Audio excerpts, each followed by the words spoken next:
अखिलेश जी हमारे मित्र हैं, इस चक्कर में मत पड़िए। इनका क्या हाल हुआ है मालूम है ना? 27 से 19 से 6 और 6 में भी 3 गो बाहर निकल गया है। माननीय सदस्य श्री राजीव रंजन जी।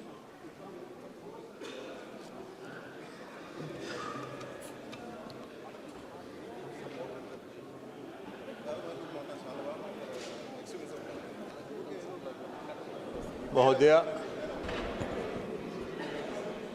आज सदन के सामने एक संविधान संशोधन विधेयक और 2 विधेयक विचार के लिए रखे हुए हैं, जिस पर चर्चा हो रही है। मैं इस आदरणीय प्रधानमंत्री जी के इस ऐतिहासिक पहल जो ये 3 विधेयक ला के उन्होंने सदन में किया है, मैं उसके समर्थन में खड़ा हूं और मैं उसका पूर्णतः समर्थन करता हूं। महोदय, आदरणीय प्रधानमंत्री नरेंद्र मोदी जी का शुरू से, प्रारंभ से, माननीय सदस्य सभी अपने अपने स्थान पर बैठ जाइए प्लीज। माननीय सदस्यगण प्लीज अपने अपने स्थान पर बैठ जाइए प्लीज। माननीय सदस्य इस तरफ भी प्लीज। माननीय महोदय, कंटिन्यू।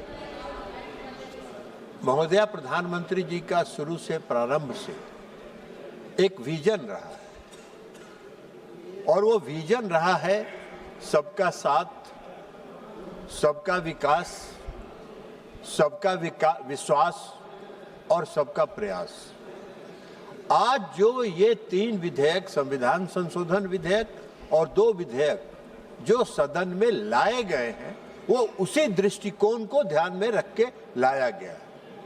महोदया, 50% महिलाओं की आबादी है और अगर 50% आबादी के प्रति न्याय नहीं करेंगे प्रधानमंत्री जी, तो उनका ये विजन पूर्ण नहीं होगा।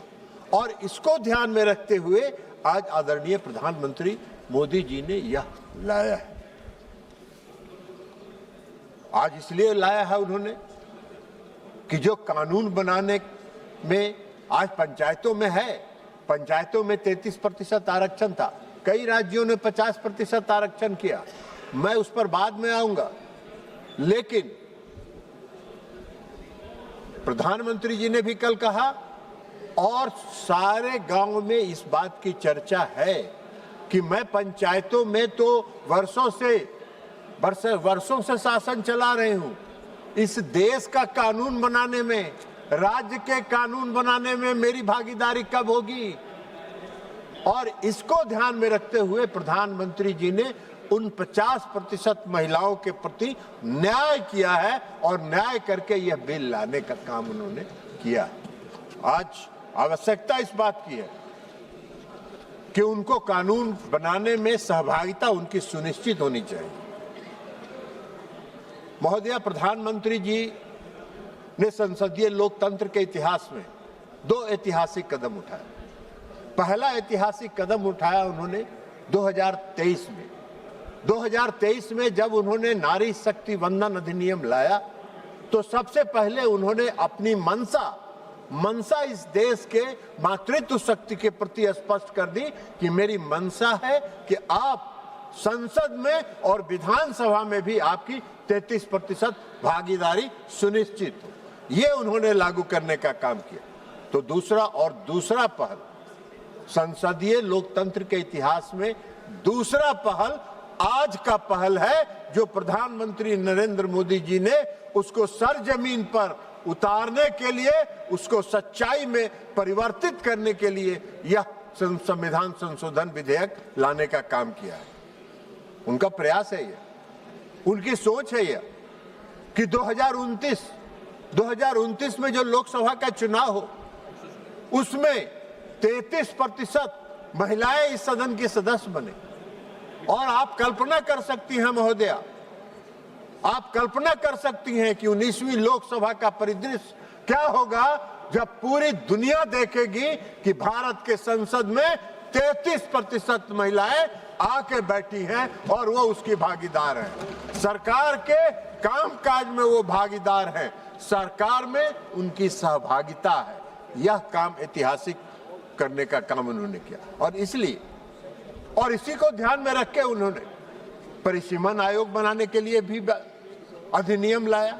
अब परिसीमन आयोग का क्या काम है? परिसीमन आयोग का काम है कि देश की आबादी के आधार पर विधानसभाओं में 50% सीट बढ़ा दी जाए। 50% अगर सीट बढ़ जाएगी तो स्वाभाविक तौर पर लोकसभा में भी सीटें बढ़ जाएगी और उसमें 33% महिलाओं को आरक्षण मिलेगा। इसमें कौन सा गुनाह है? इसमें कौन सी है? 2011 का सेंसस हो या 2023 का सेंसस हो, 26 का सेंसस हो, इसमें क्या अंतर पड़ना है? महिलाएं तो महिलाएं, महिला एक समाज है और वो महिलाएं चाहे जिस वर्ग की महिला हो, महिला है और महिलाओं के साथ न्याय में ये आनाकानी और जो रास्ता खोजने का काम किया जा रहा है, महिला विरोधी होने के लिए जो रास्ता खोजने का काम किया जा रहा है, उसका इस देश की महिलाएं उसका समर्थन कभी नहीं करेंगी। इस देश की महिलाएं, कल प्रधानमंत्री जी ने भी सचेत किया है, आपको बता देंगे, अभी ठहर जाइए थोड़ी है ना, अभी अखिलेश जी को बताते हैं। तो इसलिए ये आ रहा है, अब विधानसभाओं में सीटें बढ़ेगी, लोकसभा में भी सीटें बढ़ेगी, तो इसमें क्या दिक्कत है भाई? इसमें कोई दिक्कत नहीं होना चाहिए। लेकिन मैं कल देख रहा था, मैं कल सुन रहा था कि माननीय सदस्य प्रियंका जी अभी किरण रिजिजू जी चले गए, नहीं तो और मेघवाल साहब हैं, किरण रिजिजू जी जा रहे हैं, हम उन्हीं को एक कोट करके उनको वो साबित करना चाहते हैं। उन्होंने कल भाषण दिया, उनका भाषण हम बहुत ध्यान से सुन रहे थे। उन्होंने 3-4 बातों का उल्लेख किया। पहली बात उन्होंने कहा कि जल्दीबाजी में क्यों लाई गई। 50% महिलाओं को आरक्षण देना जल्दीबाजी का कदम नहीं हो सकता है। 50% उनकी आबादी है और 50% उनकी आबादी है तो और उनको कानून में और संसद में, विधानसभाओं में बैठने का हक देने का अगर कोई कानून लाया है प्रधानमंत्री जी ने, तो वो जल्दीबाजी का कानून नहीं है। 2023 में यह नारी शक्ति वंदन अधिनियम पास हुआ और आज 2026 है। 3 साल के बाद उसकी पूरी तैयारी करके और पूरे सोच समझकर यह बात कही गई है। उन्होंने क्या कहा? उन्होंने आगे कहा कांग्रेस पार्टी कभी नहीं होने देगी। अरे हम सबको मालूम है, इस पूरे देश को मालूम है कि किसी भी परिवर्तन को, किसी भी सामाजिक परिवर्तन को आप नहीं लागू होने देना चाहते हैं। आपकी मंशा बहुत साफ है, इसलिए आपने ये बात कही। अब ये बात अगर कांग्रेस का कोई दूसरा सदस्य कहता तो मुझको लगता कि चलिए भाई अनजाने में कह दिया हो, लेकिन कांग्रेस की टॉप लीडरशिप में श्रीमती प्रियंका गांधी जब ये बोल रही है सदन में कि हम इसको कभी नहीं लागू होने देंगे, तो मुझको आश्चर्य हुआ इस बात का कि ये कांग्रेस पार्टी की सोची समझी राजनीति है। ये उनकी रणनीति है कि कोई भी ऐतिहासिक कदम जो इस देश में क्रांति, जो सामाजिक क्रांति लाने वाला कदम है, उसका समर्थन कभी कांग्रेस पार्टी नहीं करेगी। यह उनकी मंशा स्पष्ट करती है। उन्होंने एक बात और कहा, उन्होंने कहा कि सर्वदलीय बैठक नहीं बुलाई गई। अखबारों में खबर छपती रही, अखबारों में खबर सुनते रहे और एक बैग सदन के में बिल लेके आ गए। अर्जुन मेघवाल जी, किरण रिजिजू जी चले गए, माननीय संसदीय कार्य मंत्री माननीय अर्जुन मेघवाल जी यहाँ बैठे हुए हैं, संसदीय कार्य मंत्री वो भी हैं। वो बताएं कि सर्वदलीय बैठक बुलाई गई थी कि नहीं। सर्वदलीय बैठक बुलाई गई थी और कांग्रेस पार्टी का प्रतिनिधि उस बैठक में शामिल नहीं हुआ, बार बार आग्रह करने के बावजूद।